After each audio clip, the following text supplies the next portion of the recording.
तो देश का आम बजट पेश हो चुका है, जिसके बाद अलग अलग दलों के नेताओं की मिलीजुली प्रक्रिया सामने आई है। नेताओं का क्या कुछ कहना है, ये आपको सुनाते हैं। मंत्री चिराग पासवान इस वक्त हमारे साथ हैं। चिराग जी, आज बजट को देख के कहा जा सकता है कि बिहार में बहार बा। ये मैं बिहारी होने के नाते जरूर कहूंगा और मुझे खुशी भी है इस बात की। बट हाँ, मैं हमारे प्रधानमंत्री आदरणीय नरेंद्र मोदी जी का, माननीय वित्त मंत्री जी का विशेष तौर पर मैं धन्यवाद दूंगा, क्योंकि विकसित भारत की सोच को मजबूती देने वाला ये बजट है। अमीर और गरीब के बीच की दूरी को कम करने वाला ये बजट है। गांव और शहर के बीच की दूरी को कम करने वाला ये बजट है। इस बजट में जहां इंफ्रास्ट्रक्चरल डेवलपमेंट पे जोर दिया गया है, तो वहीं महिला, युवा और देश का मध्य वर्ग, उसको कैसे हैंड होल्डिंग प्रोवाइड कर कर उसको कैसे मुख्य धारा के साथ जोड़ा जाए। अलग अलग सेक्टर, एमएसएमई का सेक्टर हो, हर उस सेक्टर पे इस बजट में ध्यान दिया गया है। बट हाँ, जैसा मैंने कहा कि एक बिहारी होने के नाते मुझे ज्यादा खुशी है।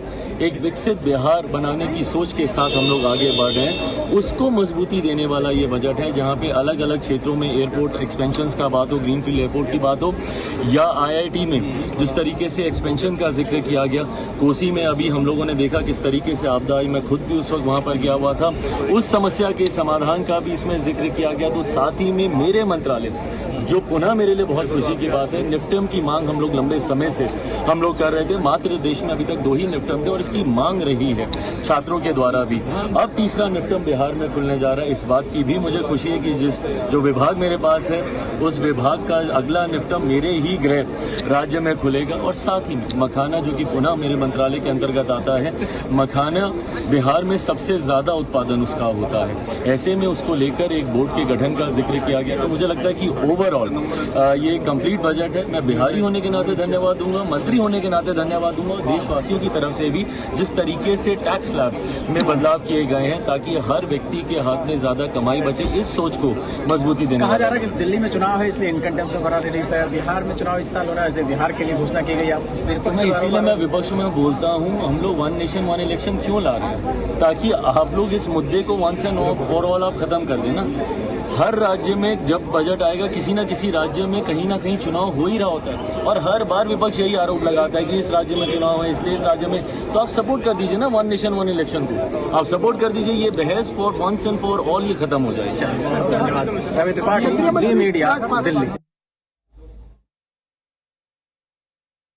हमारे साथ हैं बजट पे बातचीत करने के लिए। साहब, जम के तालियां बजी है बजट पे तमाम सारी। क्या लगता है कांग्रेस के लिहाज से ये बजट में क्या है? तालियां बजे ये टैक्स विषय के बारे में, और उसके बारे में हम डिटेल से इंतजार करेंगे। लेकिन अच्छी बात होगी अगर हमारे मिडिल क्लास को जरा सा और पैसे जेब में मिले। लेकिन उसका मतलब नहीं है कि सारे जो बड़ी कठिनाइयां हैं हमारी इकोनॉमी, हमारे अर्थव्यवस्था एक स्थिति में, तो उसके लिए जवाब मिले। अब तक आपको अच्छी तरह मालूम है कि हमें बेरोजगारी के बारे में कुछ सुना नहीं, और बेरोजगारी के बारे में अगर कुछ सुना नहीं तो इस देश के भविष्य में क्या हो जाने वाले हैं। आपको अच्छी तरह मालूम है कि हमारे जो यूथ अनएम्प्लॉयमेंट है, जो युवाओं के बेरोजगारी है, ये तो वर्ल्ड रिकॉर्ड पे खड़ा है। तो अगर उनके लिए काम देने के लिए कोई सिस्टम नहीं है, तो मेरे ख्याल में अभी ताली बजाना अच्छी बात है। जिनके पास तनख्वाह है उनको कम टैक्स देना पड़ेगा, अच्छी बात है। लेकिन जिनके पास तनख्वाह नहीं, उनको तनख्वाह कैसे मिलेंगे, ये भी सोचिए। बिहार के लिए कई सारे पैकेज का ऐलान किया गया, वो दूसरी बात चुनाव को ध्यान रख किया गया। नेचुरली बिहार चुनाव और उनके जो अलाय है, जो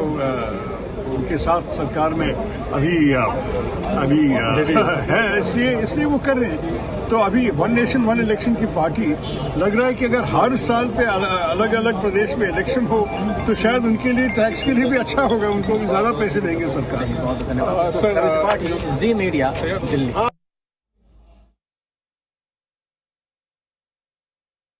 हमारे साथ विजय पांडा साहब मौजूद हैं। पांडा साहब, बजट पे जबरदस्त ताली बजी एक समय में, प्रधानमंत्री के एक समय में पूरे बजट में बहुत सारे तालियां बजे। टैक्स को लेकर सबसे ज्यादा ताली बजी। लगता है दिल्ली में इसका फायदा होगा आपको? न केवल दिल्ली में, पूरे देश भर हमारे बहुत सारे जो ईमानदारी से इनकम टैक्स देते हैं, उनका एक एक्सपेक्टेशन था कि रिलीफ आएगा, और जबरदस्त रिलीफ आएगा। जो फ्लोर था 7 लाख का, कुछ लोग एक्सपेक्ट कर रहे थे 8 या 10 लाख तक जाएगा, 12 लाख तक जाके पूरा ये जबरदस्त हिट हुआ है पूरे देश में। दिल्ली में इसका फायदा होगा सर? बिल्कुल, दिल्ली में होगा, देश भर होगा। जी मीडिया, दिल्ली।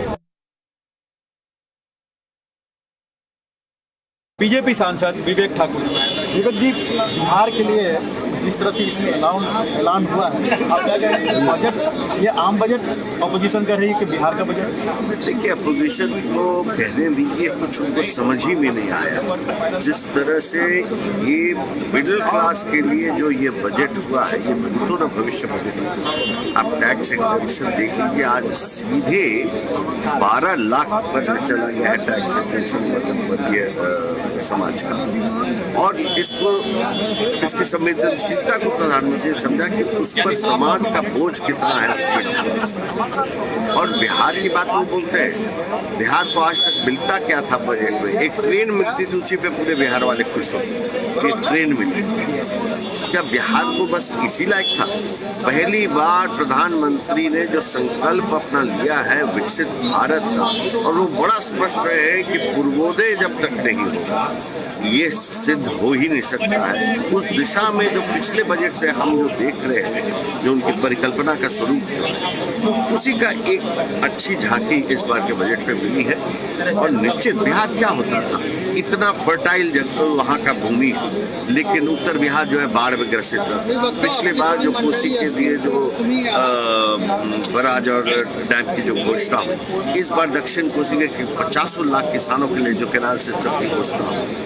अगर ग्रीनफील्ड प्रोजेक्ट एयरपोर्ट का अगर बीटा में वहाँ बन रहा है तो गलत क्या है? आपको आपके घर के पास वो अलग बात है, लेकिन पटना का पैसेंजर ये फुटफॉल जो है, हाईएस्ट ग्रोथ रेट है दरभंगा और पटना का भारत के सभी एयरपोर्ट्स में। तो आप बताइए कि बेटा एयरपोर्ट में अंतर्राष्ट्रीय एयरपोर्ट ग्रीनफील्ड का घोषणा हुआ है। आपको विद्या बिहार उसके लिए जाना जाता है, मैं अपनी मेधा के लिए वहाँ बच्चे IIT पटना जो है देश का जो IIT जो चिन्हित किए गए, उसमें अगर जो उसको विकास होना है, उसमें IIT पटना को भी चिन्हित किया है। गलत क्या है? वहाँ इतना अच्छा एजुकेशन हो रहा है कि वहाँ के बच्चे जो निकल रहे हैं, बहुत हाई पैकेज, 2 करोड़ से ऊपर का पैकेज में निकल रहे हैं। तो उत्कृष्ट पढ़ाई है, अगर उसको और बढ़ाया जाए तो गलत क्या है? आप इस तरह से समझिए कि प्रधानमंत्री के पूरे संकल्प का जो है पूर्वोदय, आपको आसाम में एक बहुत इतना बड़ा प्लांट खुल रहा है, उसकी घोषणा होगी। तो पूर्वोदय का जब तक उदय नहीं होगा, विकसित भारत की परिकल्पना की नहीं जा सकती है। उस दिशा में यह बजट है। मिडिल क्लास को पूरा सोचते हुए, गरीब के उत्थान को सोचते हुए बजट है। पूरे समाज की ओर से प्रधानमंत्री का हृदय से कोटि-कोटि आभार। शुक्रिया। रविंद्र कुमार, जी मीडिया, दिल्ली। सिन्हा साहब मौजूद हैं। सिन्हा साहब, बिहार के लिए कई सारे पैकेज का ऐलान किया गया, आपको लगता है बिहार चुनाव को टारगेट करके किया गया है? क्या मकसद है? ये चुनावी बजट तो दिख रहा है, मैं कहूँगा बड़ा बैलेंसिंग बजट है। कुछ इधर दिया गया, उधर काट दिया गया, लेकिन 1-2 चीज़ें अच्छी भी हैं। जैसे कि लाइफ सेविंग ड्रग्स के ऊपर, और खासकर कैंसर के मामले में, और भी ऐसे कुछ लाइफ सेविंग ड्रग्स बहुत दिनों से लोग बीमार थे, इस पर पूरी फैसिलिटी, पूरी सुविधा मिली, वो मिला है, वो जनहित में है, उसकी हम बहुत सराहना कर रही हूँ। शिपिंग सेक्टर में भी बहुत अच्छा किया है इन्होंने।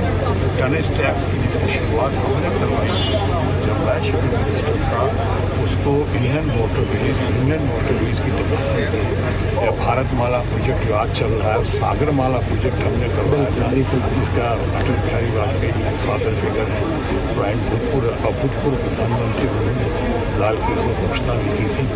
आज उसके सपोर्ट के लिए, उसके विस्तार के लिए, उसकी और मजबूती की पकड़ के लिए शिपिंग सेक्टर में बहुत अच्छा हुआ है। बिहार के मामले में तो खैर जो भी होता है, जब अच्छा होता है तरक्की या प्रगति के मामले में, या गरीबों के मामले में, इन्वायरमेंट के मामले में, मुझे बहुत अच्छा लगता है। इनकम टैक्स में बड़ी रिलीफ देने की बात हुई, उसका क्या पढ़ाया गया? जनरली उसको वोट कैचिंग मामला समझते हैं। क्या दिल्ली के मामले हैं? दिल्ली का तो चलो अब ये है, अब देर हो गई है, दिल्ली में बड़ी देर कर दी मेहरबान, लेकिन बिहार के मामले में, कुछ मामलों में इन्होंने बात किया। चलिए, रवि त्रिपाठी, जी मीडिया, दिल्ली।